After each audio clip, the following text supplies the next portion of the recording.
On va rester dans le domaine des spécialistes parce que ça ouvre votre deuxième livre, Victoire. Vous allez aussi témoigner dans des congrès où il y a des spécialistes, des grands pontes. Et avec vous, comme d'habitude, c'est jamais triste. Ça se passe jamais de façon linéaire. Alors j'aimerais bien que vous me racontiez la mise aux enchères d'une de vos pierres et après on va parler de ces pierres. Alors, le problème qu'il y a, c'est qu'un aveugle qui est veuf avec, enfin, comme on l'a dit auparavant, avec son fils qui est décédé et autres, n'est pas crédible. Ah bon? Alors, pourquoi? Il faut leur demander à eux, il ne faut pas me demander. Ok, on ira le faire, oui. Ouais. Alors, il y avait deux joueurs de foot de Liverpool, il y avait un pilote, là, Sébastien. Il faut juste redire où ça se passe. Ça se passe à l'hôtel Intercontinental à Genève. Voilà, et il y a un congrès, là. Il y a un congrès où je suis invité. Voilà. Et puis, il y a l'aveugle qui arrive. Et moi, j'avais fait une pierre pour vendre pour la fondation. Et quelle fondation? Pro-Transplant. D'accord. Ouais. C'était une soirée très huppée. Où oui, c'était 350 francs par personne. Moi, j'étais invité, mais la personne qui m'accompagnait, je devais payer son repas parce qu'on ne paye pas l'accompagnant d'un aveugle. Mais bon, c'est un petit détail. Et puis, l'accompagnant avait envie de venir. De toute façon, le but, c'était d'avoir quelques plaisirs durant cette soirée. Voilà. Et à la fin de la soirée, donc il y a eu vente aux enchères des pulls de foot de deux joueurs qui sont à Liverpool. Alors il ne faut pas me demander les noms parce que je ne les sais pas. Mais moi non plus. Et puis il y avait le Sébastien Faust, ou je ne sais plus comment, le pilote de Formule 1. Alors ils ont vendu leurs objets et tout. Et moi j'avais fait une sculpture j'avais fait une petite sculpture en pyrolaire que je voulais vendre pour l'association. Et puis la personne qui s'occupait de ça a dit ouais, mais ça l'intéressait pas du tout. Oui, par rapport au maillot de foot ou bien en casque de Formule 1, voilà, c'était un peu niqué votre pierre. Quoi. Alors du coup, moi j'étais avec mes deux potes, dont un de mes complices qui a écrit mon deuxième livre, la Pierre Métraillé, pour pas le nommer, oui. Ouais, je fais la fête. Honnêtement, j'avais un petit peu picolé. Un petit peu. Vous m'étonnez. Et puis, résultat de l'opération, j'avais cette pierre-là. Puis je suis allé, la soirée officielle terminée, ils avaient vendu tous les objets et tout. Et je dis, moi, cette pierre-là, je l'ai fait exprès pour soutenir la fondation.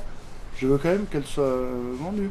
Alors, je suis allé aux toilettes. C'est vrai que c'est pas très intéressant, mais je suis allé aux toilettes. Et puis, il y avait le fils de la personne qui s'occupait de la soirée qui m'a dit ah ben écoute, éventuellement ce soir vous pouvez discuter avec ma mère parce qu'elle est toute seule, je pense que votre pierre, on peut s'occuper de votre pierre.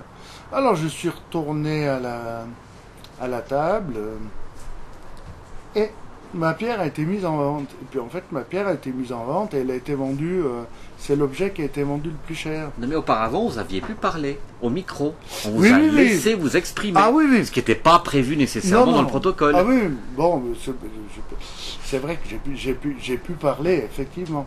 Et puis c'est vrai que j'ai été ovationné, puis après j'ai eu l'occasion de discuter avec des personnalités comme René Prêtre, comme j'ai plus tous les noms en tête, mais ils sont venus discuter avec moi. Donc, mais votre pierre a été vendue plus cher que le maillot de foot ou bien que le casque de Formule 1. Ma pierre a été vendue 4500 francs, oui. Et elle était vendue pour, je dirais, pour défrayer les VIP qui étaient venus ce soir-là, je pense. Alors, comment on parle de pierre? Enlever, si jamais on verra. Je vais vous donner une de vos pierres. Et je vous la donne, là, comme ça, vous l'avez en main. Donc, vous la sentez. Elle est évidemment hyper tactile et vous allez me raconter comment vous faites cette pierre et qu'est-ce qu'elle vous raconte comme histoire, par exemple, celle-là, celle que vous avez en main. Alors, cette pierre-là, c'est une pierre, j'ai beaucoup travaillé dessus. Les autres pierres sont plus sensibles que celle-ci.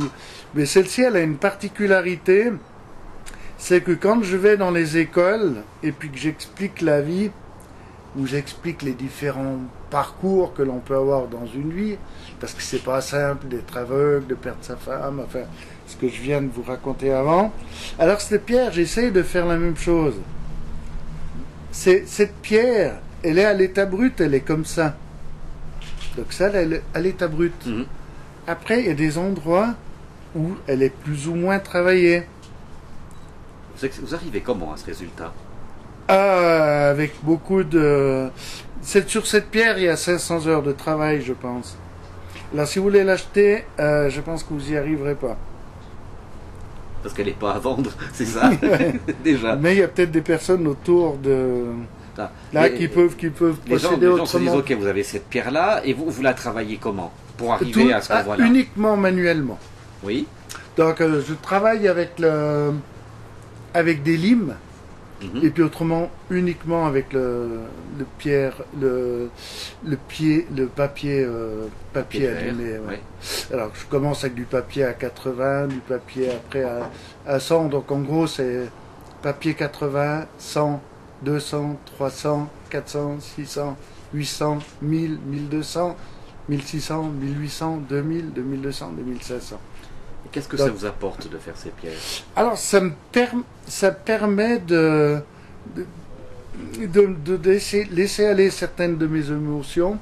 Je rentre dans la pierre comme si je rentrais dans le... je sais pas exactement. C'est de l'émotion. En fait, des vibrations particulières quand vous êtes sur ces pierres? Oui. Oui. Oui. D'ailleurs, dans certaines pierres que j'ai fait, je raconte la mort de mon fils aîné, je raconte la transplantation, mais c'est purement... C'est vous qui projetez. Ah oui, oui. Alors quand je donne, parce que je ne les vends pas, à une exception près que j'ai vendu pour la fondation, si je donne des pierres, il y a Sandrine en a une d'ailleurs. Qui est en face de vous puis qui vous écoute. Ouais, j'en ai fait. Je fais, c'est purement de l'émotion. C'est des gens qui... Je peux pas donner une pierre... Mais vous en aurez une, monsieur Tchirotti. Mais je suis pas pressé. Vous prenez votre... Mais quand est-ce que vous savez qu'une pierre est finie? Qu'il faut plus intervenir, que ça sert... Que voilà, vous avez tout donné à l'intérieur de cette sculpture. C'est au moment où je sens que je peux plus rien sortir de la pierre. Il n'y a plus d'émotion qui se dégage, vous avez là, tout donné. Là, j'en ai encore une où je dois sortir. Celle-ci, j'ai plus rien à sortir parce qu'elle a tout dedans. Mm-hmm. Celle que je suis en train de faire maintenant, je veux sortir la douceur et la perfection je veux sortir la douceur de la peau d'une femme. Sur une pierre. Oui. Alors il y a du boulot, hein. Ah, c'est ce que j'allais dire, ouais, c'est pour ça que je laissais planer un silence un tout petit peu insistant. Alors, mais j'y suis pas loin. J'y suis pas loin. Vous frôlez la perfection, là, du coup. Non, la perfection, parce que c'est le jour où on a la perfection, on meurt.